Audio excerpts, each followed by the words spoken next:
Hello ನಮಸ್ಕಾರ, ನೀವು ನೋಡ್ತಾ ಇದ್ದೀರಾ ನ್ಯೂಸ್ ಫಸ್ಟ್. ನಾನು ರಕ್ಷತ್ ಶೆಟ್ಟಿ. ಲೋಕಸಭೆಯ ಎಲೆಕ್ಷನ್ ರಿಸಲ್ಟ್ ಪ್ರಕಟವಾದ ಬೆನ್ನಿಗೆ ರಾಜ್ಯ ಕಾಂಗ್ರೆಸ್ನ ಆಂತರಿಕ ಕಲಹ ಬೀದಿಗೆ ಬೀಳ್ತಾ ಇದೆ. ದಿನಕ್ಕೊಂದು ವಿಚಾರ ಪ್ರಸ್ತಾಪ ಆಗ್ತಾ ಇದೆ ಮತ್ತು ಆ ಹೊಸ ವಿಚಾರದಲ್ಲಿ ಕಾಂಗ್ರೆಸ್ನ ಒಳಗಿರುವಂಥ ಎರಡು ಶಕ್ತಿ ಕೇಂದ್ರಗಳು, ಆ ಎರಡು ಶಕ್ತಿ ಕೇಂದ್ರಗಳ ಮಧ್ಯೆ ನಡೀತಾ ಇರುವಂಥ ಹಗ್ಗ ಜಗ್ಗಾಟದ ಮುನ್ಸೂಚನೆಯೂ ಕೂಡ ಸ್ಪಷ್ಟವಾಗಿ ಕಾಣ್ತಾ ಇದೆ. ನಿನ್ನೆ ತಾನೇ ಮುಖ್ಯಮಂತ್ರಿ ಬದಲಾವಣೆಯ ವಿಚಾರ ಪ್ರಸ್ತಾಪ ಆಗಿತ್ತು. ಇವತ್ತು ಅದಕ್ಕೆ ಮತ್ತೊಂದಿಷ್ಟು ವಿಚಾರಗಳು ಆ್ಯಡ್ ಆಗ್ತಾ ಹೋಗಿದ್ದಾವೆ ಮತ್ತು ಇದು ಬೆಳೆಯುವ ಮುನ್ಸೂಚನೆಯೂ ಕೂಡ ಕಾಣ್ತಾ ಇದೆ. ಕಾಂಗ್ರೆಸ್ನಲ್ಲಿ ಸಿಎಂ ಬದಲಾವಣೆಯ ಬಿರುಗಾಳಿ ಸೃಷ್ಟಿಯಾಗಿದೆ. ಸ್ವಾಮೀಜಿ ನಿನ್ನೆ ಹಚ್ಚಿದಂಥ ಕಿಡಿಗೆ ಇವತ್ತು ರಾಜ್ಯ ರಾಜಕಾರಣದಲ್ಲಿ ಆಂತರಿಕವಾಗಿ ಕಾಂಗ್ರೆಸ್ನಲ್ಲಿ ಸಂಚಲನ ಸೃಷ್ಟಿಯಾಗಿದೆ. ಸಿಎಂ ಬದಲಾವಣೆಯ ಪ್ರಸ್ತಾಪ ಆದ ಬೆನ್ನಿಗೆ ಹೊಸ ದಾಳಗಳ ಪ್ರಯೋಗ ಆಗ್ತಾ ಇದೆ. ಇವರ ಬೆಂಬಲಿಗರು ಅರ್ಹತೆಯ ಆಟವನ್ನು ಶುರು ಮಾಡಿದ್ದಾರೆ. ನಮ್ಮವರ ಅರ್ಹತೆ ಏನು ಅನ್ನೋದರ ಬಗ್ಗೆ ಮಾತನಾಡೋದಕ್ಕೆ ಶುರು ಮಾಡಿದ್ದಾರೆ. ಮತ್ತೊಂದು ಕಡೆ ಸಿಎಂ ಹೇಳಿಕೆಯ ಬಗ್ಗೆ ಸಿದ್ದರಾಮಯ್ಯ ಅಸಮಾಧಾನ ವ್ಯಕ್ತಪಡಿಸಿದ್ದಾರೆ. ಎಲ್ಲಿವರೆಗೆ ಅಂತಂದ್ರೆ, ಶ್ರೀಗಳು ಮಾತನಾಡಿದ್ದು ಅವರಾಗಲ್ಲ, ಬದಲಾಗಿ ಯಾರೋ ಹೇಳಿಕೊಟ್ಟು ಮಾತನಾಡಿಸಿದ್ದಾರೆ ಅನ್ನೋ ಅನುಮಾನವನ್ನು ವ್ಯಕ್ತಪಡಿಸಿದ್ದಾರೆ. ಇವತ್ತು ಸಿಎಂ ಮಾತನಾಡಿದ್ದು ಒಮ್ಮೆ ನೋಡೋಣ, ಆ ನಂತರ ಅವರು ಅನುಮಾನ ವ್ಯಕ್ತಪಡಿಸಿದ್ದ ದೃಶ್ಯವನ್ನ ಕೂಡ ಗಮನಿಸೋಣ. ಹಸ್ತಕ್ಷೇಪ ಜಾಸ್ತಿ ಆಯ್ತು. ನೀವೇನೇನೋ ಪ್ರಶ್ನೆ ಕೇಳ್ತಿದ್ರೆ ಹಸ್ತಕ್ಷೇಪ ಜಾಸ್ತಿ.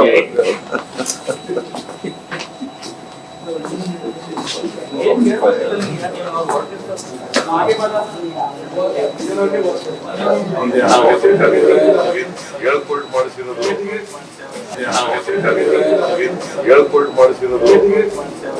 ಸ್ವಾಮೀಜಿಗಳ ಹಸ್ತಕ್ಷೇಪ ಜಾಸ್ತಿ ಆಯ್ತು ಪಾಲಿಟಿಕ್ಸ್ ಅಲ್ಲಿ. ನೀವೇನೇನೋ ಪ್ರಶ್ನೆ ಕೇಳ್ತಿದ್ರೆ ಹಸ್ತಕ್ಷೇಪ ಜಾಸ್ತಿ.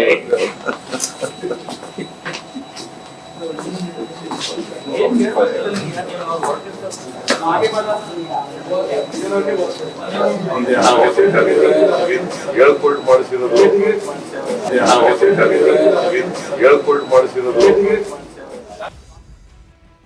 ನಿನ್ನೆ ಸ್ವಾಮೀಜಿ ಏನೋ ಮಾತನಾಡಿದರು, ವೇದಿಕೆಯಲ್ಲಿ ಮಾತನಾಡಿದರು, ಮುಖ್ಯಮಂತ್ರಿ ಸ್ಥಾನ ಬಿಟ್ಟು ಕೊಡಬೇಕು ಅನ್ನೋದು, ಅದನ್ನು ನೋಡ್ತಾ ಇದ್ದೀವಿ. ಅದಕ್ಕೆ ಸಂಬಂಧಿಸಿದಂತೆ ಇವತ್ತು ಪ್ರತಿಕ್ರಿಯೆ ಕೇಳಿದಾಗ ಸಿದ್ದರಾಮಯ್ಯ ಅವರ ಉತ್ತರ ಇದು. ಅಂದರೆ ಅವರು ಅದಕ್ಕೆ ಉತ್ತರಿಸೋದಕ್ಕೆ ಮುಂದಾಗೋದಿಲ್ಲ. ಆನಂತರ ಮುಂದಕ್ಕೆ ಹೋಗ್ತಾರೆ. ಮುಂದಕ್ಕೆ ಹೋಗಿ ಲಿಫ್ಟ್ ಬಳಿ ಅವರ ಆಪ್ತರ ಜೊತೆಗೆ ಮಾತನಾಡ್ತಾರೆ. ಆಪ್ತರು ಯಾರು ಅಂತಂದರೆ, ಪಕ್ಕದಲ್ಲೇ ಇರುವಂಥ KJ ಜಾರ್ಜ್, ಜೊತೆಗೆ ಡಾಕ್ಟರ್ G ಪರಮೇಶ್ವರ್, ಗೋವಿಂದರಾಜು, ಇವರೆಲ್ಲ ಇದ್ದಾರೆ, ನೋಡ್ತಾ ಇದ್ದೀರಿ. ಮಾತನಾಡೋ ಸಂದರ್ಭದಲ್ಲಿ ಅವ್ರು ಯಾರೋ ಹೇಳ್ಕೊಟ್ಟು ಮಾಡಿಸಿರೋದು ಇದನ್ನ ಅನ್ನೋದನ್ನು ಅವರ ಆಪ್ತರ ಜೊತೆಗೆ ಮಾತನಾಡ್ತಾರೆ. ಅಂದರೆ ಸ್ವಾಮೀಜಿ ಮಾತನಾಡಿರೋದಲ್ಲ, ಬದಲಾಗಿ ಯಾರೋ ಅವರಿಗೆ ಹೇಳಿಕೊಟ್ಟು ಮಾತನಾಡಿಸಿದ್ದಾರೆ ಅನ್ನೋ ಭಾವನೆ ಸಿದ್ದರಾಮಯ್ಯ ಅವರ ಮಾತಿನಲ್ಲಿ ಕಾಣ್ತಾ ಇದೆ. ಸೊ ಅಲ್ಲಿಗೆ ಈ ಭಾಷಣ ಅಥವಾ ಆ ವೇದಿಕೆಯಲ್ಲಿ ಅವರು ಮಾತನಾಡಿರುವಂಥ ವಿಚಾರ ಏನಿದೆ, ಸ್ವಾಮೀಜಿ ಮಾತನಾಡಿರುವಂಥ ವಿಚಾರ ಏನಿದೆ, ಅದರ ಬಗ್ಗೆ ಸಿದ್ದರಾಮಯ್ಯ ಅವರಿಗೆ ಅನುಮಾನ ಇದೆ ಅನ್ನೋದು ಗೊತ್ತಾಗ್ತಾ ಇದೆ. ಆ ಅನುಮಾನ ಇವತ್ತು ಅವರ ಆಪ್ತರ ಮುಂದೆ ಪ್ರಕಟವಾಗಿದೆ. ನೋಡ್ತಾ ಇದ್ದೀರಿ, ಯಾರೋ ಹೇಳ್ಕೊಟ್ಟು ಮಾಡಿಸಿರೋದು ಅಂತ ಸಿಎಂ ಮಾತನಾಡಿದ್ದನ್ನು ಗಮನಿಸ್ತಾ ಇದ್ದೀರಿ. ಇನ್ನು ಸಿಎಂ ಸ್ಥಾನವನ್ನು ಬಿಟ್ಟುಕೊಡಬೇಕು ಅಂತ ನಿನ್ನೆ ಶ್ರೀಗಳು ಏನು ಹೇಳಿದರು, ಅದರ ಬಗ್ಗೆ ಇವತ್ತು ಸಿದ್ದರಾಮಯ್ಯ ಅವರ ಆಪ್ತರು ಗರಂ ಆಗಿದ್ದಾರೆ. ಸಿದ್ದು ಪದತ್ಯಾಗವನ್ನು ಬಯಸಿದಂಥ ಶ್ರೀಗಳ ಬಗ್ಗೆ ಸಿದ್ದರಾಮಯ್ಯ ಟೀಮ್ ಗರಂ ಆಗಿದೆ. ಇವತ್ತು ಪಕ್ಷಕ್ಕೆ ಹೈಕಮಾಂಡ್ ಇದೆ ರೀ, ನಮಗೆ ಸ್ವಾಮೀಜಿಗೆ ಯಾಕೆ ಈ ವಿಚಾರ, ಸ್ವಾಮೀಜಿಗಳು ರಾಜಕೀಯ ಮಾತನಾಡೋದು ಸರಿಯಲ್ಲ ಅಂತ ವಿಶ್ವ ಒಕ್ಕಲಿಗ ಮಹಾಸಂಸ್ಥಾನದ ಸ್ವಾಮೀಜಿ ವಿರುದ್ಧ ಭೈರತಿ ಸುರೇಶ್, ಸಿದ್ದರಾಮಯ್ಯ ಅವರ ಆಪ್ತ ವಲಯದಲ್ಲಿ ಗುರುತಿಸಿಕೊಂಡವರು, HM ರೇವಣ್ಣ, ಸಿದ್ದರಾಮಯ್ಯ ಅವರ ಬಹಳ ಸಮೀಪವರ್ತಿಯಾಗಿ ಗುರುತಿಸಿಕೊಂಡವರು KN ರಾಜಣ್ಣ, ಈ ಮೂವರು ಕೂಡ ಸ್ವಾಮೀಜಿ ವಿರುದ್ಧನೇ ಮಾತನಾಡಿದ್ದಾರೆ ಅಥವಾ ಅಸಮಾಧಾನ ವ್ಯಕ್ತಪಡಿಸಿದ್ದಾರೆ. ಯಾಕೆ ಬೇಕು ಸ್ವಾಮೀಜಿಗಳಿಗಿದೆಲ್ಲ ಅಂತ ಮಾತನಾಡಿದ್ದಾರೆ. ಅಂದರೆ ಸಿದ್ದು ಟೀಮ್ ಸ್ವಾಮೀಜಿ ವಿರುದ್ಧ ಗರಂ ಆಗಿದೆ ಅನ್ನೋದು ಗೊತ್ತಾಗ್ತಾ ಇದೆ. ಮೂವರು ಮಾತನಾಡಿದ್ದನ್ನು ನಿಮ್ಮ ಮುಂದೆ ಇಡ್ತಾ ಇದ್ದೀವಿ.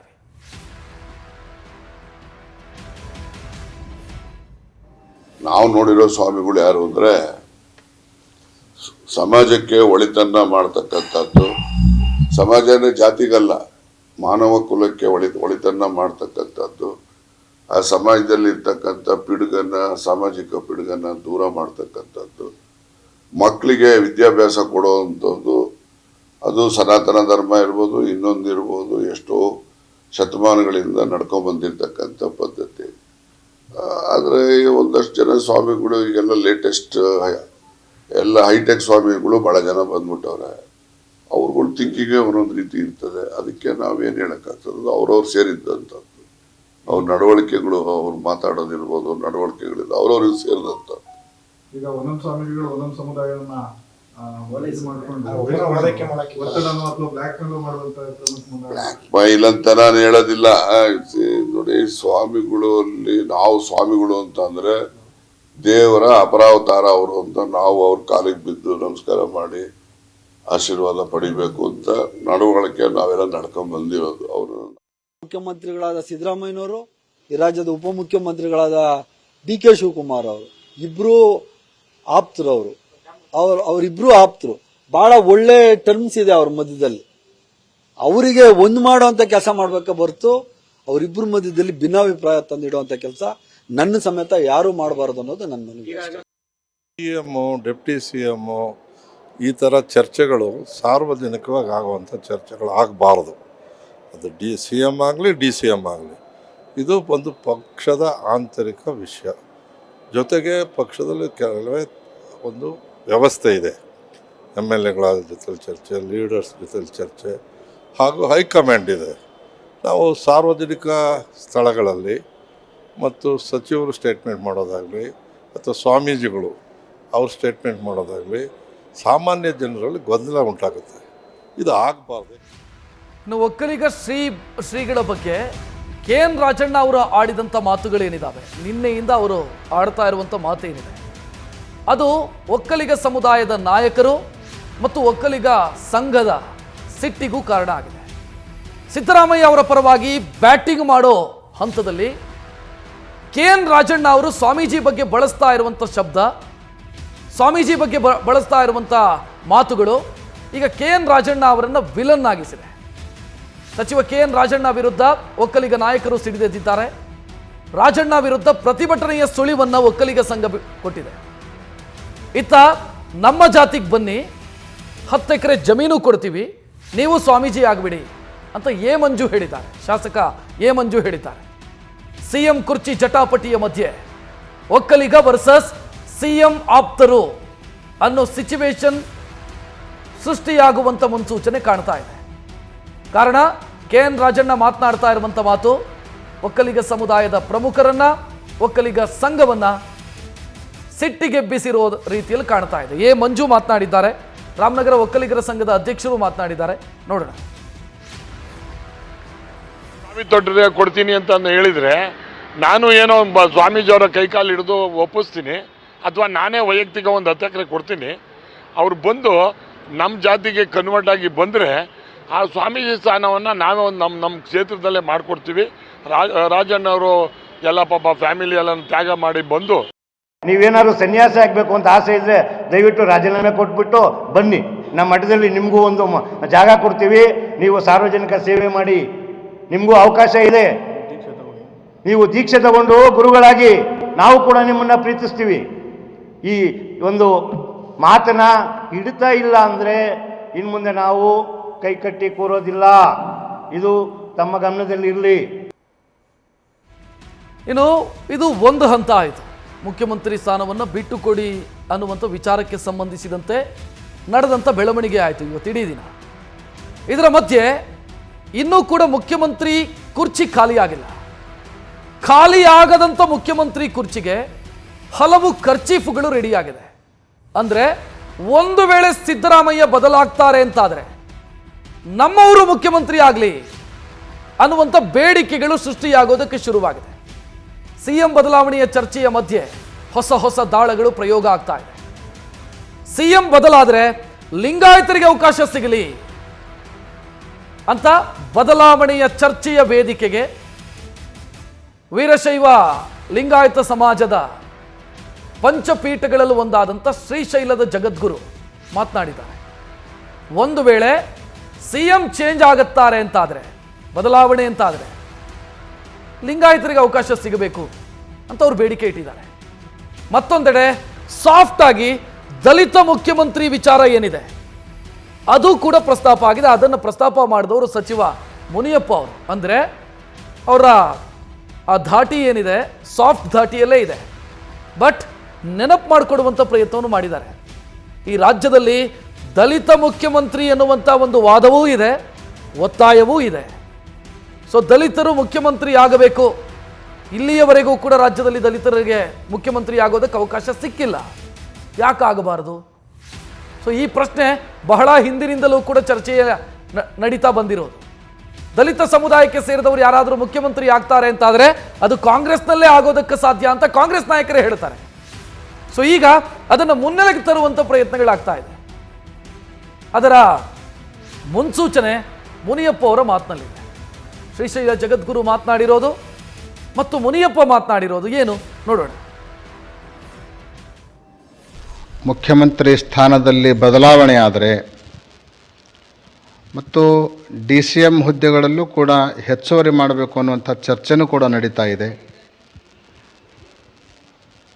DCM ಹುದ್ದೆಯಲ್ಲಿ ಏನಾದರೂ ಹೆಚ್ಚುವರಿ ಮಾಡಿದರೆ ಅಂಥ ಸಂದರ್ಭದಲ್ಲಿ ವೀರಶೈವ ಲಿಂಗಾಯತ ಸಚಿವರಿಗೆ ಹೆಚ್ಚಿನ ಆದ್ಯತೆಯನ್ನು ನೀಡಬೇಕು ಅಂತ ಈ ಸಂದರ್ಭದಲ್ಲಿ ನಾವು ಪಕ್ಷವನ್ನು ಸರ್ಕಾರವನ್ನು ಆಗ್ರಹಿಸ್ತಾ ಇದ್ದೇವೆ.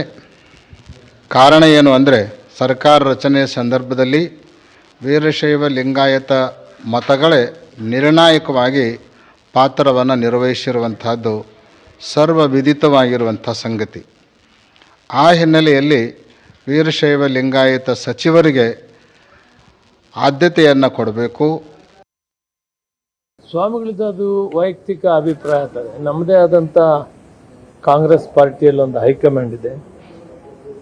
ಈಗ ಸಿದ್ದರಾಮಯ್ಯನವ್ರನ್ನ ಮುಖ್ಯಮಂತ್ರಿ ಮಾಡಿದ್ದಾರೆ ಹೈಕಮಾಂಡು ಮತ್ತು ಶಾಸಕರು ತೀರ್ಮಾನ ಮಾಡಿದ್ದಾರೆ.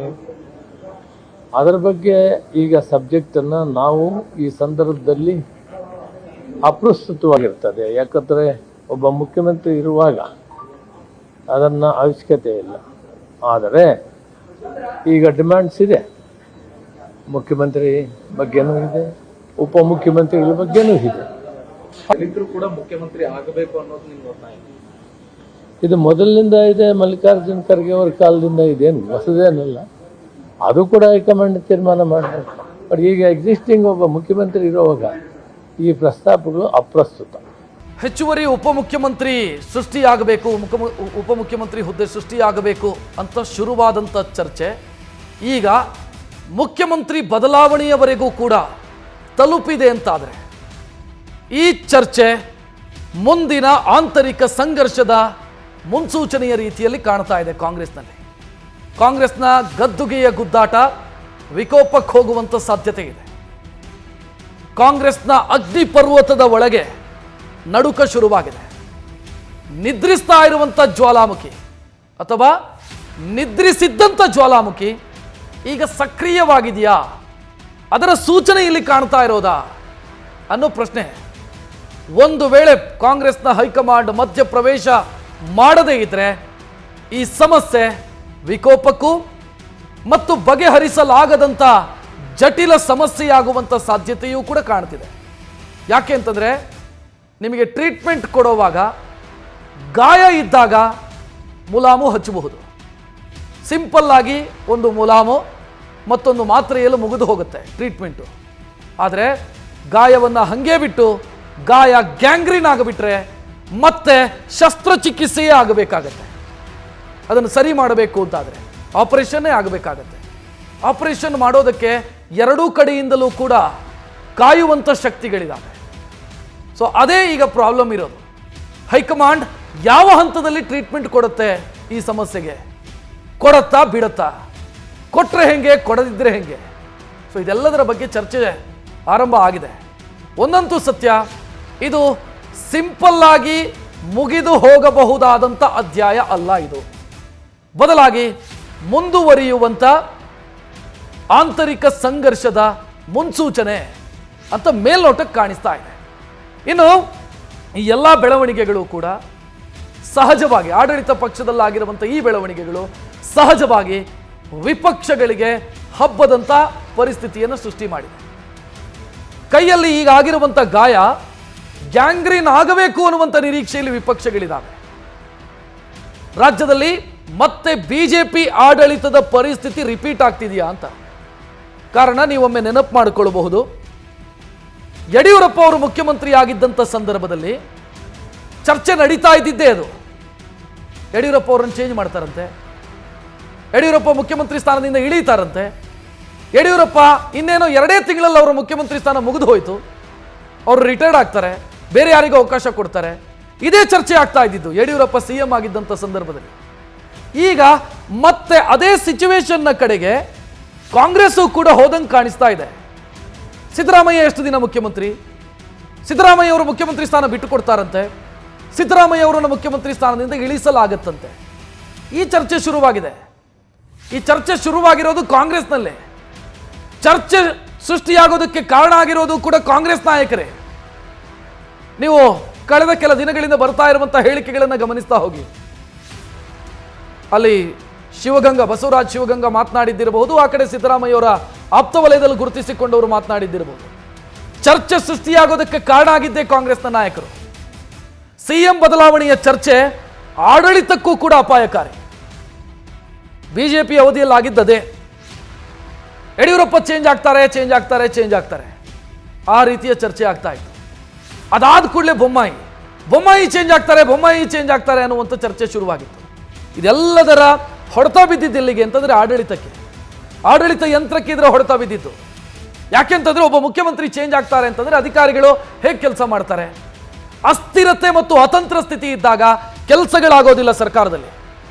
ಸೊ ಆಡಳಿತಕ್ಕೂ ಇದು ಕೂಡ ಅಪಾಯಕಾರಿ ಸಿಚುವೇಶನ್. ನಾವು ಅನ್ಕೊಳ್ಬಹುದು ಇದು ಕಾಂಗ್ರೆಸ್ನ ಇಂಟರ್ನಲ್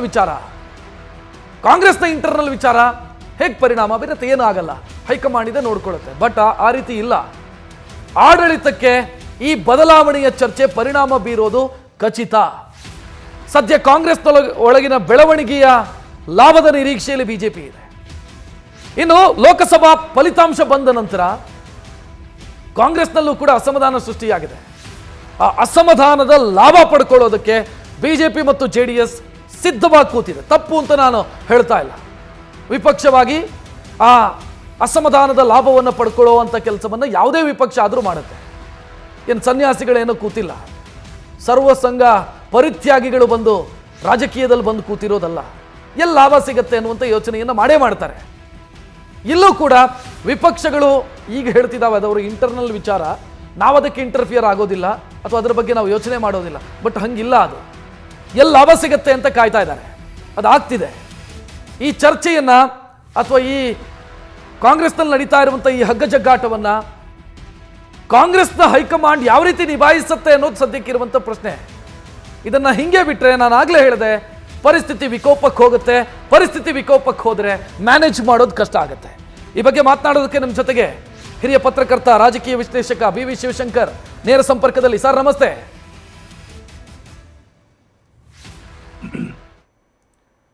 ಸರ್ ನಮಸ್ಕಾರ.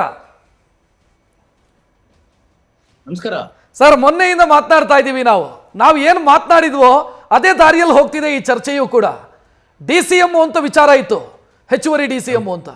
CM ಬದಲಾವಣೆ ಅಂತ ಆಯ್ತು ನಿನ್ನೆಗೆ. ಇವತ್ತು ಅವರೇ ಯಾಕೆ CM ಆಗಬೇಕು, ಬೇರೆಯವರಿಗೂ ಕೂಡ ಅವಕಾಶ ಸಿಗತ್ತೆ ಅಂದ್ರೆ ಲಿಂಗಾಯತರಾಗಬಾರ್ದಾ, ದಲಿತರಾಗಬಾರ್ದಾ, ಈ ಚರ್ಚೆಯೂ ಕೂಡ ಶುರುವಾಗಿದೆ. ಸೊ ಯಾವುದರ ಮುನ್ಸೂಚನೆ ಇದು? ರಕ್ಷಿತ್, ಇದು ನೀವು ಹೇಳಿದ ಹಾಗೆ 3 ದಿನದಿಂದ ಈ ಸಬ್ಜೆಕ್ಟ್ ಅನ್ನ ಡಿಸ್ಕಸ್ ಮಾಡ್ತಾ ಇದ್ದೀವಿ ಅಂದ್ರೆ ಇದರ ರಾಜಕೀಯ ಮಹತ್ವ ಇದಕ್ಕೆ ಇದೆ ಅಂತಾನೆ ಅರ್ಥ.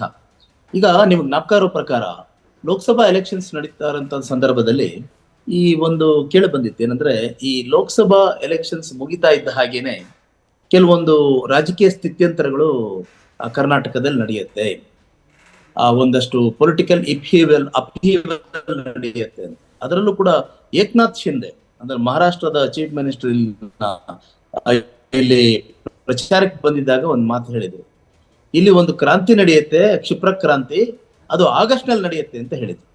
ಇದು ಕೆಲವರು ಇದನ್ನ ಎಕ್ಸ್ಪೆಕ್ಟ್ ಮಾಡಿದ್ರು, ಇಲ್ಲ ಅಂತ. ಆದ್ರೆ ಆಗಸ್ಟ್ ನಲ್ಲಿ, ಆದ್ರೆ ಇದು ಇಷ್ಟು ಬೇಗ ಆಗಸ್ಟ್ ನಲ್ಲಿ ನಡಿಬೇಕಾಗಿದ್ದು ಇನ್ನು ಜೂನೇ ಮುಗ್ದಿಲ್ಲ. ಅಂದ್ರೆ ಜೂನ್ ಎಂಟಿಗೆನೆ ಶುರುವಾಗಿರೋದು. ಒಂದು ರೀತಿನಲ್ಲಿ ಇಲ್ಲಿನ ಧಾವಂತ, ಆಮೇಲೆ ನೀವು ಹೇಳಿದ ಹಾಗೆ ಈ ಜ್ವಾಲಾಮುಖಿಯ ಒಳಗಡೆ ಇರುವಂತಹ ಒಂದು ರೀತಿಯಲ್ಲಿ ಡಾರ್ಮೆಂಟ್ ಆಗಿರುವಂತಹ ಒಂದು ಕಾವು ಅಥವಾ ಬಿಸಿ, ಅದರ ಪರಿಣಾಮ ಅಥವಾ ಅದರ ಪ್ರಮಾಣ ಎಷ್ಟು ಅನ್ನೋದು ಇದರಿಂದ ನಮಗೆ ಗೊತ್ತಾಗುತ್ತೆ. ಒಂದು. ಎರಡನೇದು, ಇಲ್ಲಿ ಯಾಕೆ ಹಿಂಗ್ ಆಗ್ತಾ ಇದೆ ಅನ್ನೋದನ್ನು ಕೂಡ ನಾವು ನೋಡ್ಬೇಕು. ಯಾಕೆಂದ್ರೆ ಏಕನಾಥ್ ಶಿಂದೆ ಅವರು ಅವ್ರದೇ ಒಂದು ಮಾಡಲ್ ಇದೆ. ಅಂದ್ರೆ ಆ ಕರ್ನಾಟಕದಲ್ಲಿ ಏಕನಾಥ್ ಶಿಂದೆ ಸ್ಟೋರಿ ಒಂದು ನಡೆಯುತ್ತೆ ಅಂತ. ಅಂದ್ರೆ ಈ ಆಡಳಿತ ಪಕ್ಷದಲ್ಲಿ ಒಂದು ಬಣ ಅದು ಇಬ್ಬಾಗ ಆಗಿ ಒಂದು ಅಂದ್ರೆ ಇನ್ನೊಂದು ಪ್ರತಿಪಕ್ಷದ ಕೈ ಜೋಡಿಸಿ ಒಂದು ಸರ್ಕಾರ ನಡೆಸುವಂತ ಒಂದು ಕ್ಷಿಪ್ರ ಕ್ರಾಂತಿ ಅದು. ಅದಿಲ್ಲಿ ಕರ್ನಾಟಕದಲ್ಲಿ ನಡೆಯುತ್ತಾ ಇಲ್ವಾ ಅನ್ನೋದು ಬೇರೆ ಪ್ರಶ್ನೆ. ಆದ್ರೆ ಇಲ್ಲಿ ಯಾಕೆ ಏಕನಾಥ್ ಶಿಂದೆ ಬರುತ್ತೆ ಅಂತಂದ್ರೆ, ಇಲ್ಲಿ ಏಕನಾಥ್ ಶಿಂದೆ ಆಗುವಂತವ್ರು ಯಾರು? ಇದು ಡಿ ಕೆ ಶಿವಕುಮಾರ ಅಥವಾ ಸಿದ್ದರಾಮಯ್ಯ ಅವರು? ಡಿ ಕೆ ಶಿವಕುಮಾರ್ ಅವರಿಗೆ ಒಂದು ಇದುವರೆಗೂ ಇದ್ದಿದ್ದು ಏನು ಅಂತಂದ್ರೆ, ಒಂದು USP ಪಕ್ಷದ ನಿಷ್ಠೆ. ಅವ್ರು ಎಷ್ಟೇ ಕಷ್ಟ ಬಂದಿದ್ರು, ಅವ್ರಿಗೆ ಎಷ್ಟೇ ರಾಜಕೀಯದಲ್ಲಿ ಹಿನ್ನಡೆ ಅಥವಾ ಅವಕಾಶಗಳು ಕೆಲವೊಂದ್ಸರಿ ಸಿಕ್ಕದೆ ಇದ್ದಂತ ಸಮಯದಲ್ಲೂ ಕೂಡ ಅವರು ಪಕ್ಷ ನಿಷ್ಠೆಯನ್ನ ಬಿಟ್ಟಿರ್ಲಿಲ್ಲ. ಇವತ್ತಿನವರೆಗೂ ಡಿ ಕೆ ಶಿವಕುಮಾರ್ಗೆ ಇರುವಂತ ಕ್ರೆಡೆನ್ಶಿಯಲ್ ಏನು ಅಂತಂದ್ರೆ ಪಕ್ಷದ ನಿಷ್ಠೆ. ಅಂದ್ರೆ ಇವಾಗ ಇದು ಆ ಪಕ್ಷದ ನಿಷ್ಠೆಯಿಂದಾನೇ ಸಾಕಷ್ಟು ಅವ್ರ ತೊಂದರೆಗಳನ್ನು ಅನುಭವಿಸಿದ್ದೀನಿ ಅಂತ ಹೇಳ್ಕೊಳ್ತಾರೆ. ಉದಾಹರಣೆಗೆ ಅಕ್ಬರ್ ಪಟೇಲ್, ಇವರು ಅಹಮದ್ ಪಟೇಲ್ ಅವರ ಒಂದು ಎಲೆಕ್ಷನ್ ಟೈಮ್ ನಲ್ಲಿ ಗುಜರಾತ್ ನಲ್ಲಿ ರಾಜ್ಯಸಭಾ ಎಲೆಕ್ಷನ್ಗೆ ಅವರು ಒಂದು ಪಾರ್ಟಿಸಿಪೇಟ್ ಮಾಡಿ ಅವರನ್ನ ಅಹಮದ್ ಪಟೇಲ್ ಅವ್ರನ್ನ ಗೆಲ್ಲಿಸೋದಕ್ಕೆ ಹೊರಟಾಗ, ಅಂದ್ರೆ ಅಮಿತ್ ಶಾ ಅಂದ್ರೆ ಬಿಜೆಪಿ ಅಮಿತ್ ಶಾ ವಿರುದ್ಧ, ಆಗ ಬಿಜೆಪಿ ಮುಗಿಬಿದ್ದು ಇವ್ರಿಗೆ ತೊಂದರೆ ಕೊಡ್ತು, ಇವ್ರನ್ನ ಜೈಲ್ಗೆಲ್ಲ ಕಳಿಸ್ತು ಅಂತೆಲ್ಲ ಹೇಳ್ತಾರೆ. ಹಾಗಿದ್ರೂ ಕೂಡ ಅವರು ಪಕ್ಷ ನಿಷ್ಠೆಯನ್ನ ಬಿಡ್ಲಿಲ್ಲ. ಅದಕ್ಕೋಸ್ಕರನೇ ಇವತ್ತು ಅವರು ಒಂದು ರೀತಿಯಲ್ಲಿ ಕಾಂಗ್ರೆಸ್ ನಲ್ಲಿ ಅತ್ಯಂತ ಸ್ಟ್ರಾಂಗ್ ಆಗಿರೋದು ಅಂತ. ಆದ್ರೆ ಈ ನಿಷ್ಠೆಗೂ ಕೂಡ ಒಂದು ಮಿತಿ ಇರುತ್ತಲ್ವಾ ಅನ್ನೋದು ಅವರ ಬೆಂಬಲಿಗರು ಹೇಳುವಂಥದ್ದು. ಈ ನಿಷ್ಠೆಯಿಂದ ಸಿಕ್ಕೋದೇನು? ಇಷ್ಟೆಲ್ಲಾ ಪಕ್ಷ ನಿಷ್ಠೆಯಿಂದ ಇದ್ದು ನಮ್ಗೆ ಮುಖ್ಯಮಂತ್ರಿ ಆಗ್ಲಿಲ್ಲ ಅಂದ್ರೆ ಆ ನಿಷ್ಠೆಯಿಂದ ಆದಂತ ಲಾಭ ಏನು? ಇದಕ್ಕೂ ಒಂದು ಮಿತಿ ಇದೆ. ನೀವು ಗೋಡೆಗೆ ಇದು ತಳ್ಳಿದಷ್ಟು ಅದೇನಾಗುತ್ತೆ, ಅದು ರಿವರ್ಸ್ ಆಗುತ್ತೆ, ಒಂದ್ಸತಿ ತಿರುಗಿ ಬೀಳ್ಬೇಕಾಗತ್ತೆ ಅನ್ನುವಂತ ಒಂದು ಸೂಚನೆಯನ್ನ ಅವರ ಕ್ಯಾಂಪ್ ಕೊಡ್ತಾ ಇರೋ ತರ ಕಾಣಿಸುತ್ತೆ. ಅದಕ್ಕೋಸ್ಕರನೇ ಮೊಟ್ಟ ಮೊದಲನೇ ಬಾರಿಗೆ ಅವರನ್ನ ಬೆಂಬಲಿಸುವಂತಹ ಚನ್ನಗಿರಿ ಶಾಸಕ ಶಿವಗಂಗಾ ಬಸವರಾಜ್ ನೇರವಾಗಿ ಒಂದು ಮಾತಾಡಿದ್ರು. ಏನಂದ್ರೆ, ಇದು ಡಿ ಕೆ ಶಿವಕುಮಾರ್ ಸಾಹೇಬ್ರನ್ನ ಮುಖ್ಯಮಂತ್ರಿ ಮಾಡಿ, ಇನ್ ಮಿಕ್ಕವ್ರು ನೆಕ್ಸ್ಟ್ ಜನ ಬೇಕಾದ್ರು DCM. ಇದು first time D K Shivakumar camp ಇಂದ ಬರ್ತಾ ಇರೋದು. ನೆಕ್ಸ್ಟ್ ಡೇನೆ ಅದು ಏನು ಒಕ್ಕಲಿಗರ ಐಕಾನ್ ಅಂತ ಇವರು ರಾಜಕೀಯ ನಾಯಕರುಗಳು ಮಾಡಿದಾರಲ್ಲ, ಈ ಕೆಂಪೇಗೌಡರನ್ನ, ಅವರ ಜಯಂತ್ಯುತ್ಸವದ ಒಂದು ಸಂದರ್ಭವನ್ನು ಉಪಯೋಗಿಸಿಕೊಂಡು ಆ ವೇದಿಕೆಯಿಂದ ಒಬ್ಬ ಒಕ್ಕಲಿಗ ಮಠವನ್ನು ಪ್ರತಿನಿಧಿಸುವಂತಹ ಸ್ವಾಮೀಜಿ ಕೈಯಲ್ಲಿ ಹೇಳಿಸಿದ್ರು. ಏನು, ಡಿ ಕೆ ಶಿವಕುಮಾರ್ ಅವರು ಮುಖ್ಯಮಂತ್ರಿ ಆಗ್ಬೇಕು, ಸಿದ್ದರಾಮಯ್ಯ ಅವರು ಆ ಪದವಿನ ಬಿಡಬೇಕು ಅನ್ನೋದು. ಇದು ಸಾಮಾನ್ಯವಾದಂತ ಮಾತಲ್ಲ, ಇದು ಬಹಳ ಇಲಾಕ್ವೆಂಟ್ ಆದಂತ ಒಂದು ಸ್ಟೇಟ್. ಸೊ ಹೀಗಿರುವಾಗ ಇಲ್ಲೇನಾಗುತ್ತೆ, ಇದು ಸಹಜವಾಗಿ ರಿಯಾಕ್ಷನ್ಸ್ ಬಂದೇ ಬರುತ್ತೆ. ಏನಂತಂದ್ರೆ, ಇದು ಅಧಿಕಾರದ ವಿಚಾರ. ಸಿದ್ದರಾಮಯ್ಯ ಅವರು, ಇವಾಗ ಸಿದ್ದರಾಮಯ್ಯ ಅವ್ರಿಗೆ ಒಂದು ವಿಷಯ ಏನಂತಂದ್ರೆ, ಸಿದ್ದರಾಮಯ್ಯ ಅವ್ರದ್ದು 5 ವರ್ಷದ ಒಂದು ಟೆನ್ಯೂರ್ ಆಗಿದೆ, ಅದಾದ್ಮೇಲೆ 1 ವರ್ಷ ಆಗಿದೆ, 6 ವರ್ಷ ಅವರು CM ಆಗಿದ್ದಾರೆ. ಒಂದು ರಿಪೋರ್ಟ್ ಪ್ರಕಾರ ಅವರು ಏನಂದ್ರೆ, ಒಂದು ಅಧಿಕಾರ ಹಸ್ತಾಂತರದ ಒಂದು ಒಪ್ಪಂದ ಆಗಿದೆ. ಅದನ್ನ ಮುಂದಿನ ವರ್ಷ ಬಜೆಟ್ ಆಗ್ತಾ ಇದ್ದ ಹಾಗೇನೆ ಅದನ್ನ ಬಿಟ್ಕೊಡ್ತಾರೆ ಅನ್ನೋ ತರದ್ದು ಕೂಡ ಒಂದು ರಿಪೋರ್ಟ್ಸ್ ಇದೆ. ಅದಕ್ಕೆ ಸಿದ್ದರಾಮಯ್ಯನವರು ಕೂಡ ಒಪ್ಪಿದ್ದಾರೆ ಅನ್ನೋದಿದೆ. ಆದ್ರೆ ಇಲ್ಲಿ ಪ್ರಶ್ನೆ ಏನಂದ್ರೆ, ಸಿದ್ದರಾಮಯ್ಯ ಅವರು ಒಪ್ಬೋದು, ಸಿದ್ದರಾಮಯ್ಯ ಅವರು ಅಧಿಕಾರವನ್ನ ತ್ಯಾಗ ಮಾಡೋದಕ್ಕೆ ರೆಡಿ ಆಗ್ಬೋದು. ಆದ್ರೆ ಅವರ ಬೆಂಬಲಿಗರಿದ್ದಾರೆ. ಒಬ್ಬ ಸಿದ್ದರಾಮಯ್ಯ CM ಆಗಿರೋದು ಎಷ್ಟೋ ಜನಕ್ಕೆ ಬೇಕಾಗಿರುತ್ತೆ. ಅವರ ಕ್ಯಾಂಪು ಅಂದ್ರೆ ಸಿದ್ದರಾಮಯ್ಯ ಅವರ ಮೂಲಕ ಎಂಪವರ್ ಆಗಿರುತ್ತೆ. ಹಾಗಾಗಿ ಅವ್ರು ಬಿಟ್ಟರು ಕೂಡ ಅಂದ್ರೆ ಅವರ ಬೆಂಬಲಿಗರು ಬಿಡೋದಕ್ಕೆ ಅಷ್ಟು ಸುಲಭವಾಗಿ ಒಪ್ಪದೇ ಇರಬಹುದು, ಮತ್ತೆ ಆ ರಾಜಕೀಯವನ್ನ ಮುಂದುವರಿಸಬಹುದು. ಅದಕ್ಕೋಸ್ಕರ KN ರಾಜಣ್ಣ ಅಂತವರು ಇಷ್ಟೆಲ್ಲ ಯಾಕೆ ಮಾತಾಡ್ತಾ ಇದ್ದಾರೆ? ಡಿ ಕೆ ಶಿವಕುಮಾರ್ ಅಂತಂದ್ರೆ KPCC ಅಧ್ಯಕ್ಷರು ಆಗಿದ್ರು ಕೂಡ ಅವ್ರನ್ನ ಎದುರಾಕೊಂಡು ಈ ತರದ್ದು ಒಂದು ನಡೀತಾ ಇದೆ ಅಂದ್ರೆ ಇದರಲ್ಲಿ ರಾಜಕೀಯ ತಂತ್ರಗಾರಿಕೆ ಬಹಳ ಇದೆ. ಈಗ ನೆಕ್ಸ್ಟ್ ಪ್ರಶ್ನೆ ಏನು ಅಂತಂದ್ರೆ, ಈಗ ಜಾತಿಗೊಂದು ಇದೇನಂದ್ರೆ ಚೀಫ್ ಮಿನಿಸ್ಟರ್ ಆಗ್ಬೇಕು ಅನ್ನುವಂತ ಒಂದು ಪ್ರಾತಿನಿಧಿಕವಾಗಿ ಏನು ಮಾತುಗಳು ಕೇಳಿ ಬರ್ತಾ ಇದೆಯಲ್ಲ. ಈಗ ಏನಂತಂದ್ರೆ, ಒಬ್ರು ನಿನ್ನೆ ಒಕ್ಕಲಿಗ ಸ್ವಾಮೀಜಿಗಳು ಒಕ್ಕಲಿಗರ CM ಆಗ್ಬೇಕು ಅಂತ, ಇನ್ನೊಂದು ಇವತ್ತು ಶ್ರೀಶೈಲ ಮಠದ ಸ್ವಾಮೀಜಿಗಳು ಲಿಂಗಾಯತರಾಗಿ. ಇದೇನಿದು ಈ ಮಟ್ಟಕ್ಕೆ? ಅಂದ್ರೆ ಈ ಜಾತಿಗಳು ಒಂದ್ ರೀತಿ ಒಂದು ಕಾಲದಲ್ಲಿ ಈ ಜಾತಿ ಪದ್ಧತಿ, ಜಾತೀಯತೆ ಅನ್ನೋದು ಅನ್ನೋದೊಂದು ಅನಿಷ್ಟ ಅಂತ ಅನ್ಕೊಂಡು ಜಾತಿಯ ಆಧಾರದ ಮೇಲೆ ರಾಜಕೀಯ ಮಾಡೋದು ಒಂದ್ ರೀತಿಯಲ್ಲಿ ಅನೀತಿ ಅಂತ ಅನಿಸ್ಕೊಂಡಿದ್ದಾಗ ಇಷ್ಟು ನಿರ್ಭಡೆಯಿಂದ ಇಷ್ಟೊಂದು ಒಂದ್ ರೀತಿ ನಿರ್ಲಜ್ಜೆಯಿಂದ ಜಾತಿ ಬಗ್ಗೆನೆ ಮಾತಾಡ್ತಾ ನಮ್ಮ ಜಾತಿಗೆ ಒಂದು ಚೀಫ್ ಮಿನಿಸ್ಟರ್ ಗಿರಿ ಬೇಕು, ಚೀಫ್ ಮಿನಿಸ್ಟರ್ ಸ್ಥಾನಮಾನ ಬೇಕು ಅಂತ ಕೇಳ್ತಾ ಇದ್ದಾರಲ್ಲ ಅನ್ನುವಂತ ಒಂದು ಪ್ರಶ್ನೆ. ಈಗ ಇದು ಮೇಲ್ನೋಟಕ್ಕೆ ಜಾತಿಗೆ ಸಂಬಂಧಪಟ್ಟಿದ್ರು ಕೂಡ ರಕ್ಷೆ, ಇಲ್ಲಿ ಇನ್ನೊಂದು ನಾವು ನೋಡ್ಬೇಕು, ಇಲ್ಲಿ ವ್ಯವಸ್ಥೆನಲ್ಲಿ ಯಾವ್ಯಾವ್ದೋ ಕಾರಣಗಳಿಗೆ ಇದು ಜಾತಿ ಅನ್ನೋದಕ್ಕಿಂತ ಕೆಲವು ಸಮುದಾಯಗಳು ಮುಂದಕ್ಕೆ ಹೋಗ್ಬಿಟ್ಟಿರ್ತವೆ. ಅಂದ್ರೆ ರಾಜಕೀಯವಾಗಿ, ಸಾಮಾಜಿಕವಾಗಿ, ಆರ್ಥಿಕವಾಗಿ ಅವುಗಳು ಇದು ಅಂದ್ರೆ ಅಡ್ವಾನ್ಸ್ ಆಗ್ಬಿಟ್ಟಿರ್ತವೆ, ಅಂದ್ರೆ ಡೆವಲಪ್ ಆಗ್ಬಿಟ್ಟಿರ್ತವೆ. ಕೆಲವು ಸಮುದಾಯಗಳು ಯಾವ್ದೋ ಕಾರಣಕ್ಕೆ ಹಿಂದೆ ಬಿದ್ದ್ಬಿಡ್ತವೆ. ಅಂತ ಸಮುದಾಯಗಳಿಗೆ ಒಂದು ಪ್ರಾತಿನಿಧ್ಯ ಬೇಕು, ಅವುಗಳಿಗೆ ಎಂಪವರ್ಮೆಂಟ್ ಕೊಡ್ಬೇಕು. ಇದನ್ನೇ ನಾವು ಏನು ಸಾಮಾಜಿಕ ನ್ಯಾಯ ಅಂತ, ಒಂದು ಲೆವೆಲ್ ಪ್ಲೇಯಿಂಗ್ ಫೀಲ್ಡ್ ಕೊಡ್ಬೇಕು.